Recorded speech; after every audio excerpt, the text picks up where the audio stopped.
All right, everyone, welcome to the Don's channel. I am the Don Father, and I'm now just going to be quickly talking about players in the AFL, the current situation with their wages. Obviously, now that the footy season is and has been postponed indefinitely, it leaves the AFL in quite, as they describe it,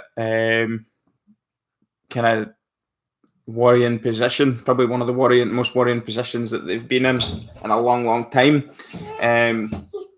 So yeah, homeschool, go on your tablet. So go on. Sorry. Put it on the charger. Ask your sister to help you. Help her a wee minute. Sorry about that. So it comes in light now of obviously the decision to postpone the season, what's going to happen with player wages, etc.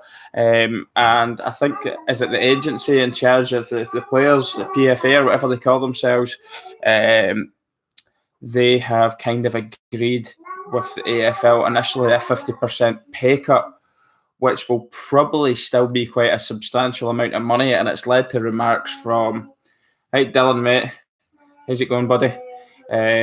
It's led to remarks from Lethal Lee Matthews saying that he's, don't want to put words into his mouth now, get the exact word that he used and take it out of context, but basically he's disappointed in them. He thinks he should be taking a far greater pay cut given the circumstances. The future of the AFL is in doubt financially. As a sport, Aussie rules will always be okay, but whether or not it'll get back to the level that it's been played at, obviously the professional sport that it is today, remains to be seen. So he's actually said he's pretty much disappointed the fact that the players have only agreed a 50%. They were sort of hoping it would be somewhere in the region of 75% pay cut. Another bit of news on this front is Chris Scott, obviously Geelong coach, has decided to they're wrecking the place in there, has decided that he doesn't want any wages. I think he's on over, what would he be near, 2 million a year or something like that. Somebody had said, I'm not too sure how true that is.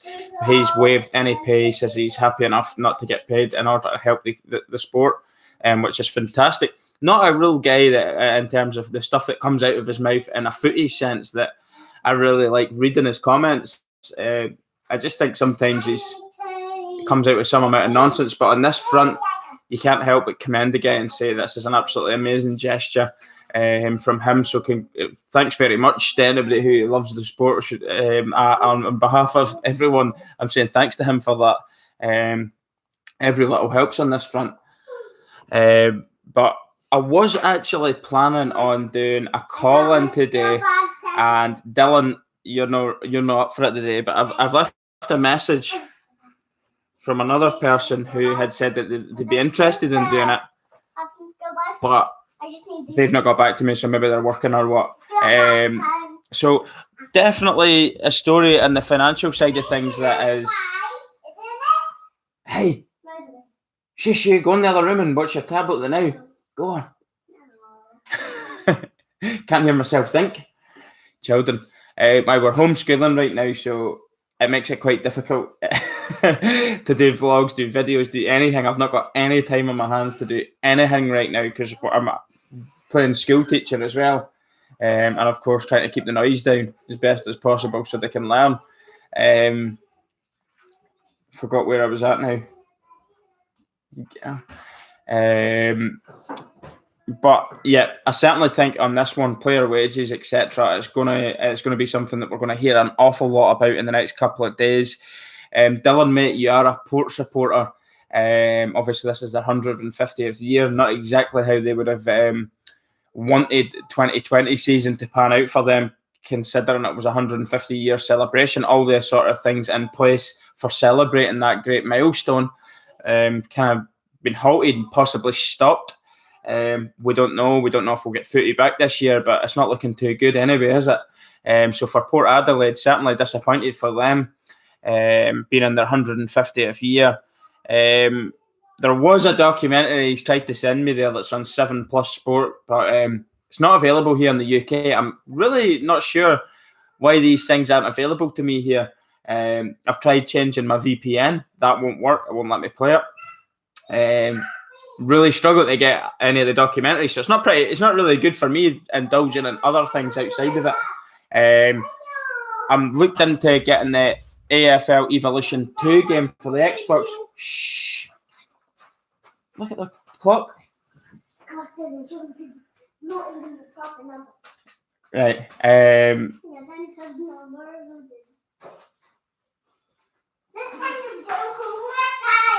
Yeah, well, I suppose if showdown this weekend, and then obviously the build up to a big derby like that there is big anyway. Never mind it being the 150th year celebration.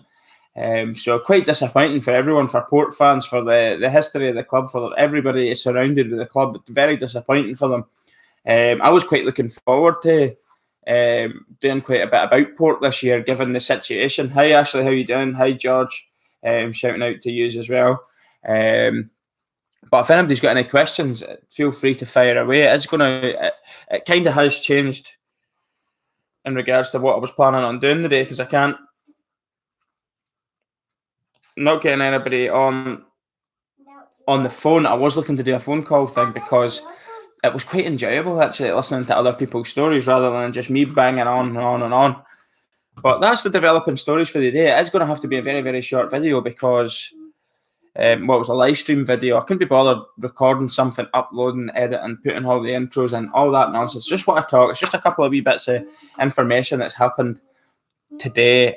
So big shout out to Chris Scott. What a brilliant thing that he's done there, taking no wages at all for the remainder of the year. So that's fantastic. And then obviously the developing story with the players. I presume now, bigger things to worry about right now. Everybody has a lot going on. I couldn't agree with you more. A couple of things popping up. We're in lockdown here in the UK now, so certainly is a lot bigger things. I just wanted to have a little bit of footage chat, try and take people's mind off of what's going on. You know, hello, January Gaming. How's it going, mate?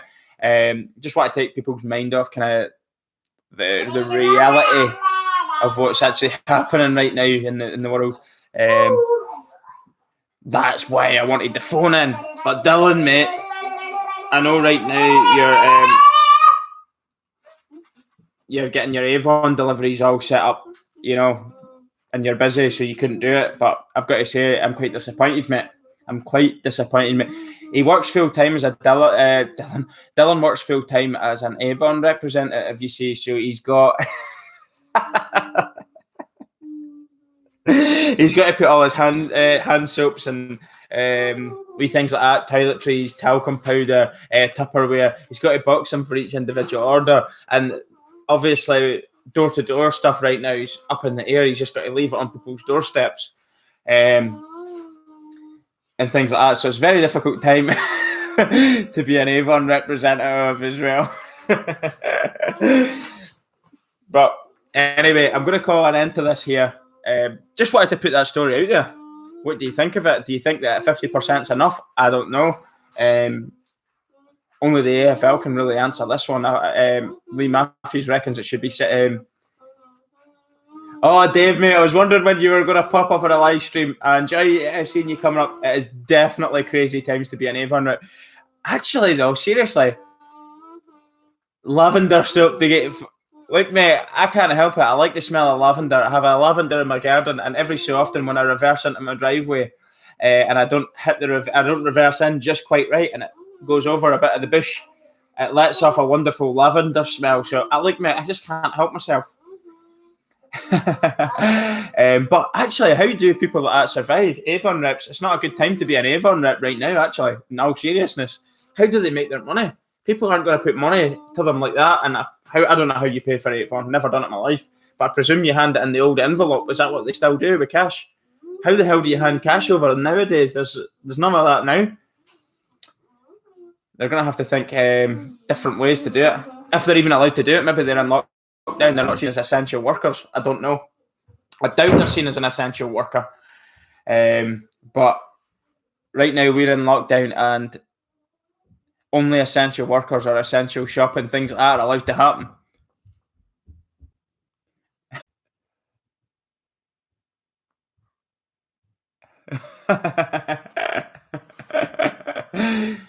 My barber. Who's my barber? My beard, are you talking about? I do my beard myself. Trimmed it there. Obviously, you quite like my hair. I'm just gonna put the sellotape on No way. And then California declared that. Maybe it is essential for chronic illnesses and pains and stuff like that there. Couldn't possibly comment. So what do you think anyway of Lee Matthews' comments? Question back to you, that he's pretty much very disappointed in the players. What do you think about that? That would tell me that there's a lot. They're struggling a lot more financially because of the season being closed down than we would have first thought. If he's coming out and saying that, maybe he knows something that we don't.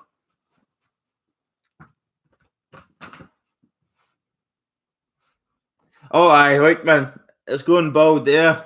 I don't really like it going bald there, I got to be honest with you. Don't mind it at the sides here, but I don't mind it at the sides. They're receding, but that bit there annoys me a wee bit. You know, what can you do? Old age comes to us all.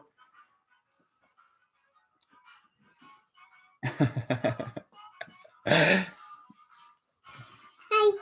Dave, mate, wee question out to you. Hi.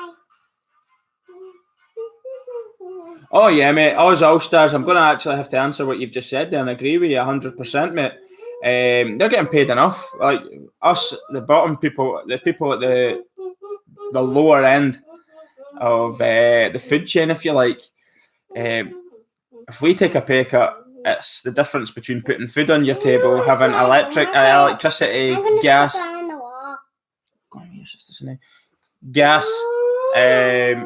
paying your rent, paying your mortgage. So they're really not going to be put into a situation where they're going to be homeless or hungry, are they? So I can't really say I'm devastated for them, to be honest with you. There's absolutely no way I'd be that desperate to talk to you, Dylan, to talk to you in a call, if that is your offer. Absolutely no way. I thought you were better than that, Dylan. I've obviously got you all wrong, mate. Absolutely got you all wrong. I know, mate.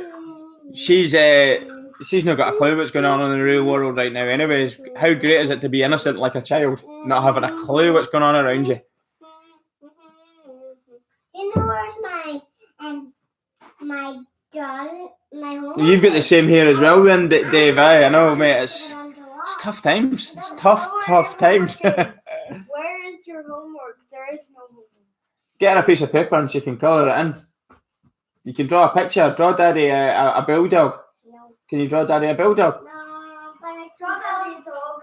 Dog. I can draw a man on my hand. I can draw a man head. Sorry. A man head? A man head. Draw a man's head. But with lots of hair like Daddy. You're going to draw a man's head with lots of hair like your daddy's got lots of hair. Put it everywhere. No! Hey Claire, how are you doing? Yeah, of course. I think Pencil is hair. it's one of those things that has to happen for the players. Whether or not it's enough, I do not know. Are they going to have to take a bigger pay cut? We'll have to wait and see. It's worrying times for the AFL as a whole. Not in terms of the sport, because I think the sport will always be fine. Oh yes, go and you sit down now then and do your homework. You shouldn't be running around anyway. Sorry, I'm trying to homeschool at the same time. Right, that's good. I'm going to call you, Dylan, in a wee minute, mate, and I've got some questions. And this goes for anyone. I know a bit about you anyway, but to tell the other folk a bit about you, obviously you don't need to tell us your occupation. We've already discovered that you're a door-to-door Avon seller. You took that after your father, who was your hero. Your dad sells Avon. I'll give you a ring now, buddy, right?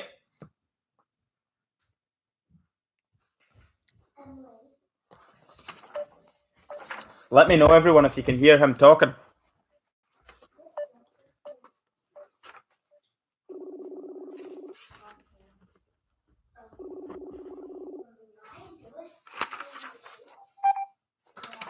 Wow, mate, how are you? I'm good, mate. How are you? Not too bad, mate. How are you going? Yeah, good. I've got some questions for you, Dylan. Of course, I already know, but it's for other people who's going to be joining the live stream. Tell us a little bit about yourself, who you are, where you're from, and all that kind of stuff. You know. Are they Avon related?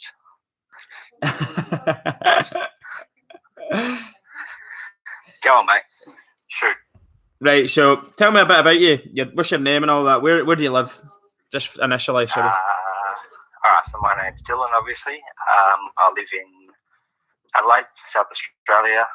Specifically, I live in Semaphore, which maybe if you don't live in Adelaide, you won't know where it is. But it's about 2 suburbs from Port Adelaide. So yeah, born and bred. Born and bred on the doorstep of Port Adelaide. On the doorstep. Can't get better than that, can you? Everybody's saying the audio is good anyway, so I'm happy enough there. They can hear you, Dylan, mate. That's fine. So obviously, my next question was, what team do you support? But I think that kind of gives it away. You're a big Port man, anyway. I'm a big Port man. Mum and Dad were born in the Port area, so Mum was born across from Albert and Oval, which is obviously the heartland. Yeah. So from my earliest memories were going to the old Port Magpies game. So obviously, when Port came into the AFL, I was hooked.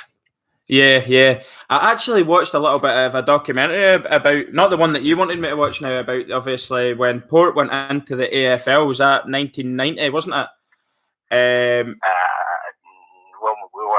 When we should have gone in, yes. Oh, right, sorry. That's a contentious issue, but so the story for some people who maybe don't know is that Port made a bid to be the first AFL team in Adelaide, and we get knocked back, and that's how the Crows were formed. So they formed a conglomerate club. So they got in before you, even though obviously being would it be the oldest club in the whole of South Australia then, Port Adelaide, or is it older? We were one of the only surviving one, put it that way. So 1870. So yeah. Yeah. And as I had mentioned in the live stream before you came on, this is your 150th year. Obviously, it's very disappointing the fact that, for Port, they could have been celebrating, as you've said, it was a showdown this weekend as well, which is a huge game in the AFL calendar. But the 150th year as well. Yeah, so the home showdown was supposed to be a big spectacle. We're wearing our traditional Guernsey, which is the prison bar, lace-up Guernsey. Or it's not lace-up, but it's the prison bar. Yeah, yes, I know the one you mean. So there was a lot of functions during the week that was, fully sold out. So there's thousands and thousands of dollars and stuff we've missed out on. So it's pretty disappointing. But I think the AFL they've made the right decision. As you know, we've discussed, the season should have never started, to be honest. Well, I have to say, I 100% agree. It should never have started. I don't think a couple of weeks ago anybody in the sort of AFL, in charge of the AFL, even in charge of the Australian government, really anticipated how bad it was going to get. I think we've all just been apprehensive about the whole thing, and there's been nobody really making tough decisions right away, maybe when they should have done it. In terms of it starting at all, I think you're probably right. A delayed start could have been a better option. I don't know. Nobody really knows the answers to these questions. But I'm going to start with a little bit more footy questions for you anyway. Go on, mate. Go ahead. You've kind of said a bit about your earliest memories, but what kind of in your earliest memories of being a Port supporter or a footy fan do you have then? Whether it's going to games or whatever. So I'm pretty much the same age as you. So I'm 34. So my earliest probably full memories is when Port first came to AFL. So I think playing in our first final series in '99. So that was against North Melbourne. Yeah. At the MCG. We got pumped, but Wayne Carey gave us a lesson. But that's all right. Did you go to the game?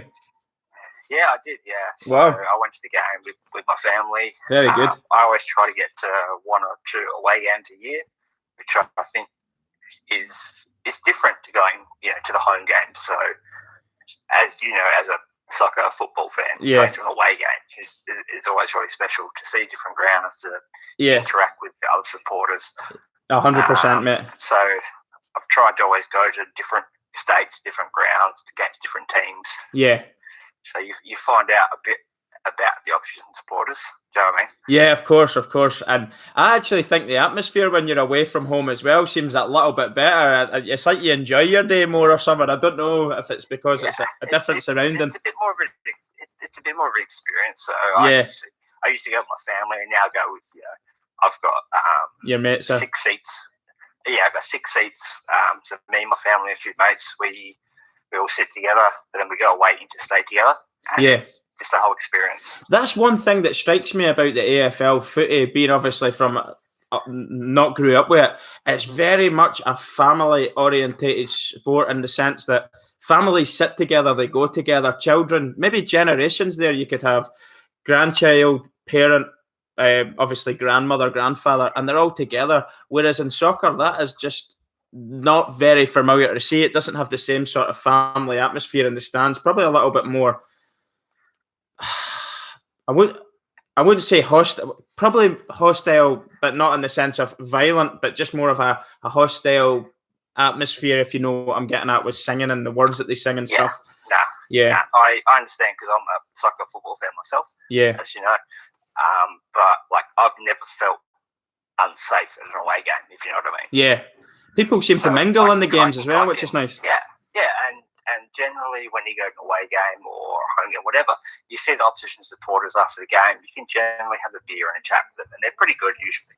That is good. I mean, like again, that's kind of sounds somewhat foreign to me, unless I was in my hometown and you had friends maybe that supported another team. They were already your friends, but in terms of mingling with people you didn't know, that just probably wouldn't happen. I'm not going to say there would have been fights broke out, but there's a likelihood some trouble would happen if that was the case. 2 sets of fans mixed, so it's very rare. So my experience, it's unless it's a showdown, but most people are pretty alright unless they've had too much to drink. Yeah. Or unless it's like a big final or something, then people might get a bit upset. But generally after the game, once the siren's gone, you can have a beer. You can say, you were too good today, you were too good today. Well, this is it. And most people are pretty good about it. There's always, you're a dickhead, but that's what I like about the sport. And you can sit next to someone all day, slate them, say, you're a dickhead, whatever. But at the end of the game, the siren goes, that's it. And that's how it should be. The players are supposed to just leave it all out on the field, do the fighting on the field, and then when it's done, we'll come off. Even the players are such mutual respect for them. They go over, they have a laugh and a joke. That's another thing you don't really get in soccer. Soccer players, it's like they don't even like shaking each other's hands. They've got serious attitude problems, but in the AFL, a physical, competitive sport, they still have enough respect for each other to talk to each other, smile, have a laugh, and leave it, as I say, on the field, and don't take that shit home with you. But that's, in my opinion, that's how every sport should be. Well, you look at boxing. You're a war from siren to siren, but as soon as the siren goes, then all right, sweet. Yeah, well, it's a sport that prides itself on its physical contact, its big hits. Daddy. Here's Boss Baby jumping in. Dad. Boss Baby's always jumping in. She's always jumping in. I can't control her. But I have another. So that's what would be your best memory then? I know that you've covered some of your earliest memories. What would be your best memory? 31, mate, as you know. The 04, of course, you've got the ultimate prize, mate. So yes, that's always going to be 2004. The second would be the first home showdown after we finally got our AFL license, and they were the big dog, and we hit them over. So that'd be my second. That's a big deal. That's a big deal when you get that chance. It was a massive deal. Yeah. At the time, it was a massive deal. After how hard we'd worked to get the license and all the BS that we had to put up from the others in the state. So that would be my second one. No. And another thing about Port, just before I ask you about your favourite players, just one thing I've noticed. Obviously, they still compete in the SANFL, which is a huge deal to a lot of Port fans. If the two clubs kind of merged into, they weren't two clubs, but they've kind of merged as one, if you know what I mean, if you know the history of it, for financial reasons back in the 90s. And then it is, even at that level, they get an awful lot of support for their sort of state footy as well, which is quite unbelievable to me. Yeah, that's a bit of a two-edged sword, the way you look at it. If you watch the documentary I've been trying to see, it explains a lot. Yeah. So most of the poor supporters wanted to stay as one, but we were forced to separate. Right. By the governing body. So it's a bit of a two-edged sword. So the majority of the Magpie supporters in this NFL are Power supporters. There's a few that go for different clubs, but 90% would be Power supporters. But that was forced. Our hand was forced, put it that way. Yeah. Well, I'll go to the next. That brings me on to my next question anyway. So, for you then, who is your favourite player or players, past or present? Doesn't really matter. Just somebody that you just loved as a kid growing up, or even now. It doesn't matter. AFL. I always loved Byron Pickett.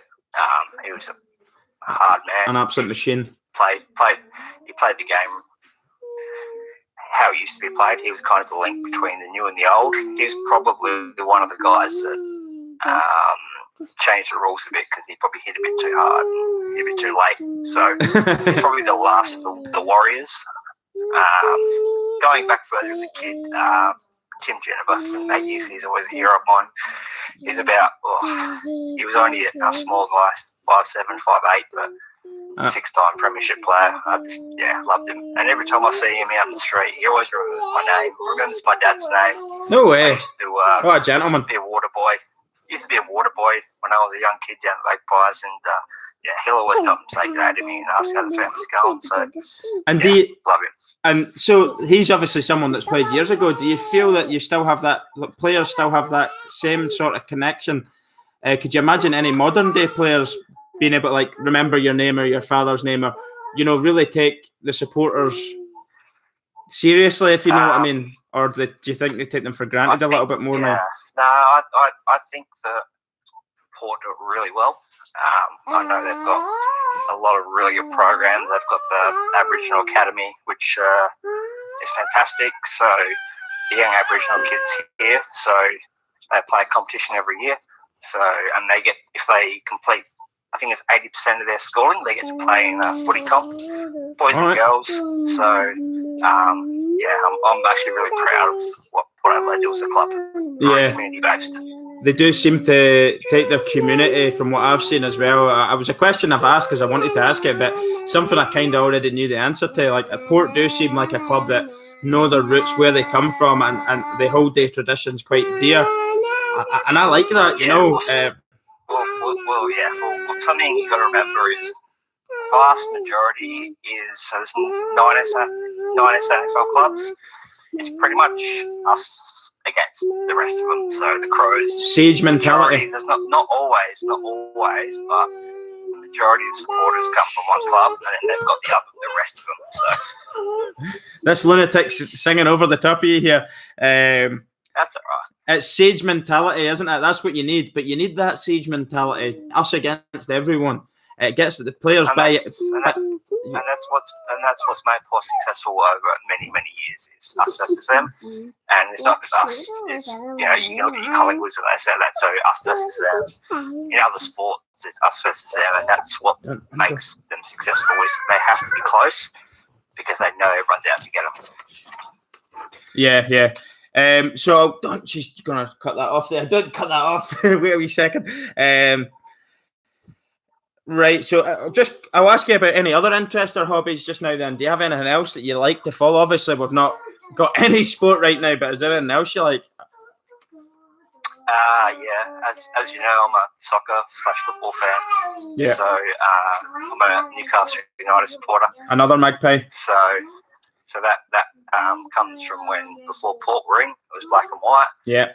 And Alan Shearer is my hero growing up. So what a player. Kind of a natural progression from that. Yeah. Long time suffering supporter now. Yes. Yeah, still stick with them. Well, look, it makes you appreciate the good times when they come round a little bit more. It tastes a little bit sweeter when it does happen. But again, I was pretty lucky when I was young that Magpies were so successful. Port were really good when they first came in. Newcastle used to be successful, but we're a bit dry at the moment. But we look forward to some more success. Yeah, so if you could get rid of Mike Ashley and get an owner in there that's got the interests of the club and not the interests of himself, Newcastle's a great foundation. It's a great city. Fan base is unbelievable. Stadium's amazing. Yeah. It wouldn't be hard to get them into a serious team with the right guy in charge. And I think you can appreciate that Mike Ashley is. Mate, I know all about the man. Actually, just changing the subject on him. He has decided that Sports Direct, his sports shop, is essential work right now, so his shops will not be closing.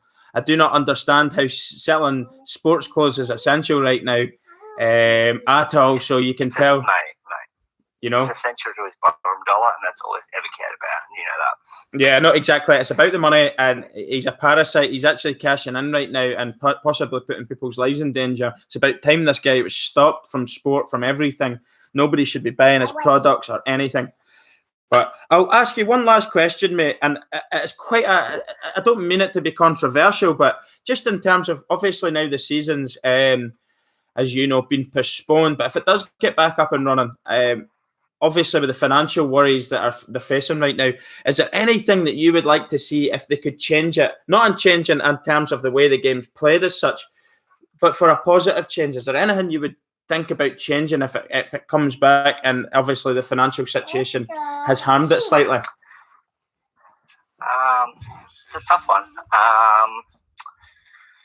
It's a bit controversial, but I think it's time for player wages to be made public.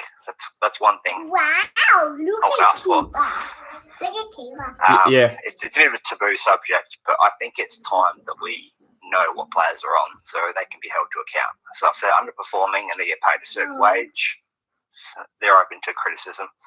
Might be a bit controversial, but that's what I think. Well, no, at the end of the day, like they're getting very, very well paid for the job that they do. At the end of the day, it's a job that they love. If any of us could turn the sport that we love into a paid job and get that much money, it would be a dream come true. So if you've got somebody clearly not cutting his weight or earning his money, if you like, it's certainly a bit of a more transparent idea you've got there, and I don't see what harm it could cause. And as you say, it can hold them to account if they're not producing the goods.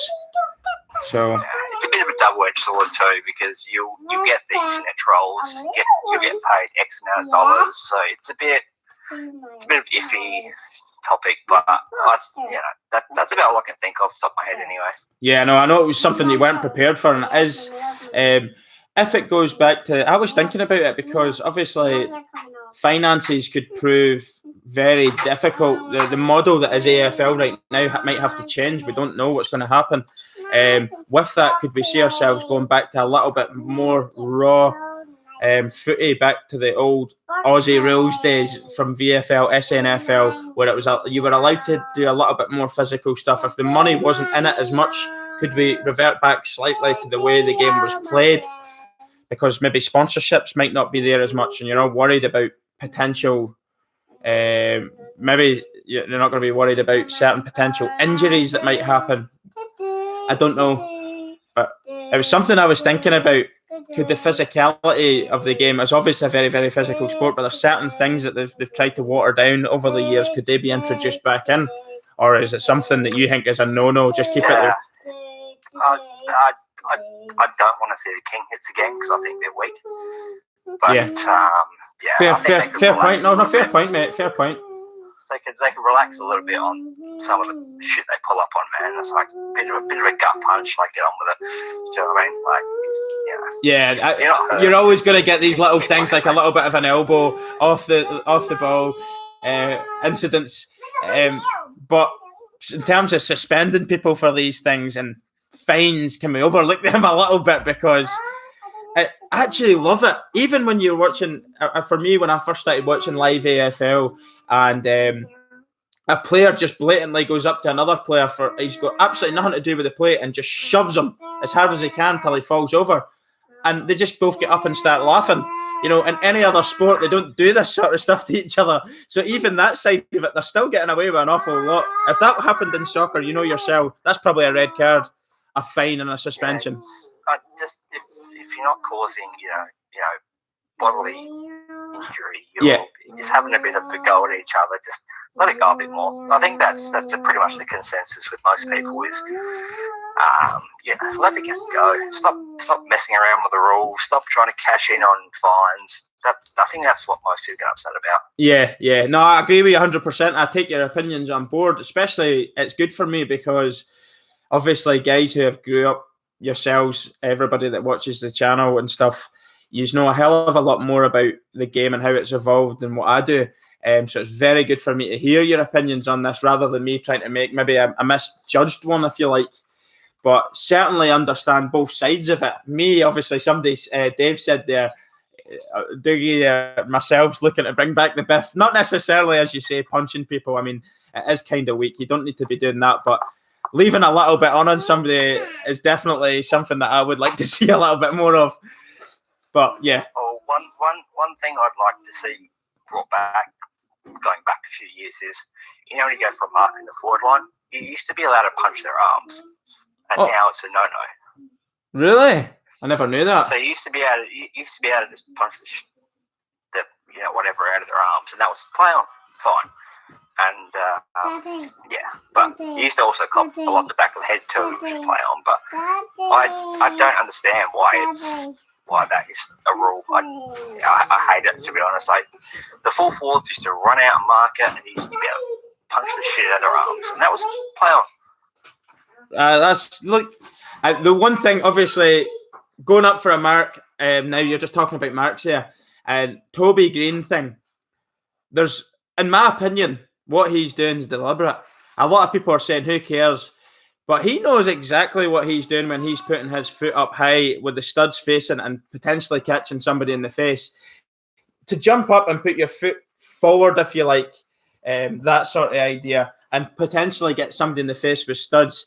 I don't see how that helps him take a mark. I think he's just cheeky, very, very cheeky. I take your point, but you used to be able to do that in the back and it was fine. I've seen that there where they've done it in the back. It's got closer and closer. Now it's an aggressive move. You've got to protect your space too, Aye. But in the old days, you're also going to get a couple of whack in the head, so you have to make space for yourself. So it's a bit of 50-50. Yeah, it's trying to find the happy margin, that sort of, where you're not actually pulling everything up, but you're still going to cite somebody that's doing something that's potentially dangerous as well. I think specky marks must be protected, Dave's put 100%. I mean, the physicality of the mark is absolutely brilliant, particularly ones, I don't know the correct term, I probably don't say the correct term, but when they've came through traffic, it's like a contested mark, if you like. Is that the right term? Well, they've got up through like 3 or 4 players and just pulled out a specky. I mean, you sometimes have to bulldoze through an opposing player to do that, but what a spectacle that is. It is a specky. It's an amazing thing to see. That's where the term came from. Exactly. So we need to be very careful that when they're watering down certain things you can do with it, you're not eliminating the ability to be able to produce a moment of magic like that. They just need to be careful the rules they're making doesn't take away from the actual spectacle. Because now it's such a contested game, it's all about winning a contest. You're taking away from the spectacular. And I think that's what every true supporter is worried about. You're taking away what is the essence of the game. Of course, yeah.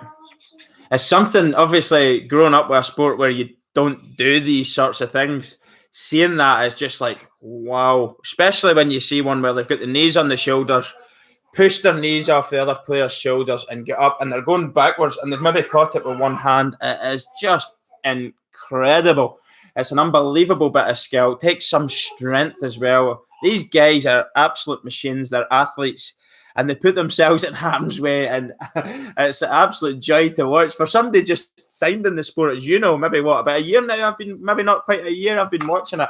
Yeah, pretty close to a year now. Yep. It's been an absolute joy to see. So anything that could harm that would be an absolute travesty. But the thing with the foot in the back towards it, or I can't remember what player it happened on last season. I think it was maybe somebody had. Was it? I was gonna say Jack Rewalt maybe did it to someone.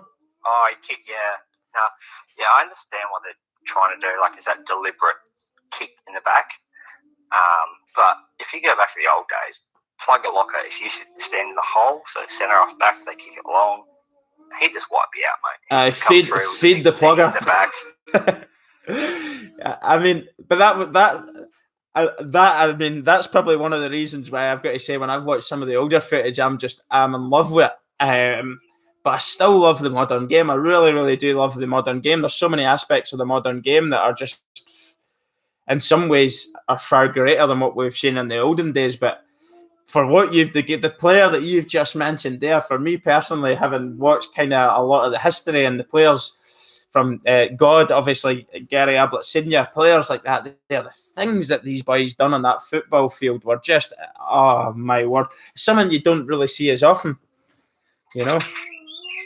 Yeah, I'm with you, mate. It's just, I'm just worried about too much tinkering, and I think that's the general feel with most supporters. I think it's the general feel with every AFL supporter. I mean, I don't really come across anyone, whether it's on Facebook, Instagram, on YouTube, not one person ever seems to say that sounds like a good idea for changing. I don't really ever see that. So I think the game's been evolved. This is what I was getting at when I says obviously the financial situation with the AFL, it could maybe strip it back to the more original roots of Aussie rules, and it might not be a bad thing. I'm kind of hoping for it in a sense, but with well, it's going to get to a point, and it should have probably 2 or 3 years ago, where the AFL actually listens to supporters and say this is what we want. But in my experience, the AFL will not change until crowds go down. Until viewers go down, then they'll go, oh shit. We're kind of in that situation now, aren't we? And for a different reason, you know. Not through any fault of fans saying I'm not enjoying this, I'm not enjoying that. It's obviously that the situation we find ourselves in. There's the uncertainty of it all. What do you think? Can you see the season starting up again? At this point in time, I'm not very confident, put it that way. Not for a September finish anyway, even with a shorter ladder. How many games did they say? So they're still talking about, last I heard, it's still a full 22-round season. That's not going to happen, let's be honest. I read something about a 17 game, everybody played each other once. I could be wrong. That's fair enough. I mean, everyone plays each other once. It's not necessarily fair to the interstate clubs who have to travel a certain amount of times. Of course. So they can rejig the fixture, but at this point, we're nowhere near playing. So I think it's just, pie in the sky. Everyone's just guessing right now. It's worrying times for everyone, and that goes beyond sport. For myself, I understand that. I'm becoming a home school teacher right now. I never did too well at school myself, but So just a quick shout out to everyone who might be struggling at home. Just look after yourself, look after your families. Absolutely. Reach out if you need to. The Australian community is pretty strong, as you probably already figured out. Yeah, I know that. So everyone just look out for themselves. That's all I'm really worried about at the moment for everyone. Yeah. I'm lucky enough I'm an essential worker, so I'll be working through it. But I know a lot of people are struggling out there, so that's my main message for everyone. Yeah, well, good luck to you, mate. And I know what you do for a living, so certainly my thoughts are with you, buddy, and good luck for that. And I second what you've just said there. I echo what Dylan said there. Good luck to everyone. It's not going to be an easy time. Being locked inside isn't necessarily going to be easy for everyone, but it's essential. Stay indoors. This thing spreads faster than anybody could have ever believed. I know that for a fact. If there's anyone out there not taking it seriously, just look what's happening overseas. It's getting really, really bad. Italy, UK, US, it's getting really bad. And if we don't take precautions necessary, we're in the same boat. So everyone just take care, listen to what the authorities say. Yeah, and I'm sure if we do that, the whole thing will be finished quicker But if we don't do It'll that, be finished if we listen to what they're saying, it'll be finished sooner. So for all those absolutely, selfish people out there still congregating, being morons, just to think about the people with suppressed immune system, think about the old people, think about the young people. Just listen to what they're saying. They just look at Italy, look at what is going on elsewhere. It could get real bad real quick if we don't listen. Absolutely, it's frightening. And Claire's just put a message up. Stop panic buying, you bunch of tools, and I couldn't agree with it more. There is absolutely no need to panic buy. Look, I've been in the house now, just personally, quickly before we go here. We've been in the house for over a week, and we've just had some bits of shopping dropped down to us. Every couple of days? We've not got a full fridge, we've not got a full freezer, we've not got full cupboards, and we've had friends and family just dropping a loaf of bread here or milk, and we've survived. So this idea of panic buying is a nonsense. It's selfish, it's greedy, and what you're doing is putting elderly people's life at risk by doing that, by going out to the shops and doing that.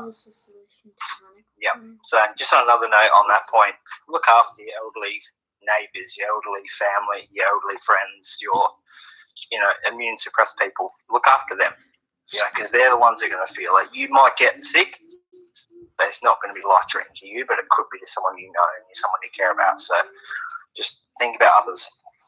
Yeah, mate, absolutely. Like Dylan here, it's been a pleasure to talk to you and you joining the live stream, mate. Thanks very much for that, and your message at the end, really, really important.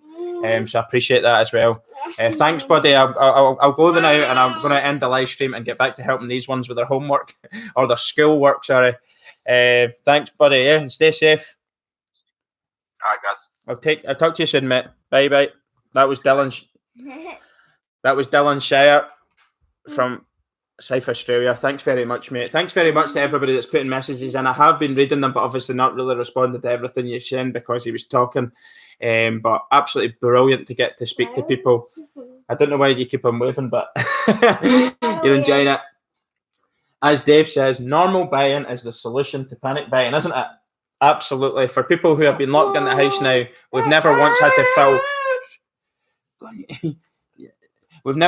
to fill trolleys up to the brim with loads of toilet paper, hand soap, loads of pasta, loads of rice. You can survive. Be imaginative when you're cooking.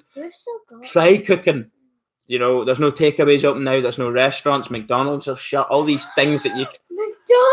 McDonald's is shut. So it gives a chance for you to, if you don't home cook usually, home cook, be imaginative, have a bit of fun doing it. Bake if you want.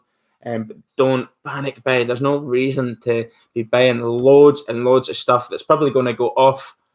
I've seen a guy putting 20 odd loaves of bread in a trolley, a loaf on each hand, boom, boom, boom, like this. He must have put about 20. This was before we were in isolation, and I actually felt like gripping the guy. Bread.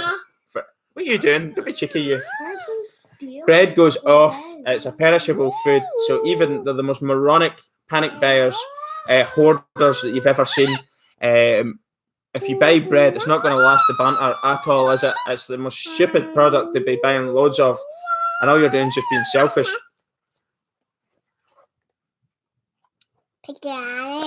Tam, mate, for you're probably ideal. You live out in the bush. You're used to this kind of. I wouldn't say. I don't know if you're kind of very isolated. You're pretty well isolated there, as you say. Nothing's really changed for you, so it's not a shock to your system. For the ones that are used to being very, very social, eating out an awful lot, maybe partying, this is going to be a huge shock to a lot of people. I thought you were giving me a bit. I'll go see if there's any left. Thank you. It's going to be a huge shock to people, so look after yourself. Try and do something to take your mind off what's going on. But sorry about that. That's fine. Just before I go, thanks very much, everyone. Honestly, I hope this bit of conversation, I'll look to do a little bit more of these phone-ins, talk to you a little bit about your footy stories, your history, what all these things. Get a different caller every couple of days. Keep the footy chat going. Keep the stream positive if we can. Try and remain happy and get us all through this together. And then the sooner it's done, we'll be back to watching live footy again and all happy as hell. Kicking the footy about it. Didn't we go up and kick the footy about together? How did you get on?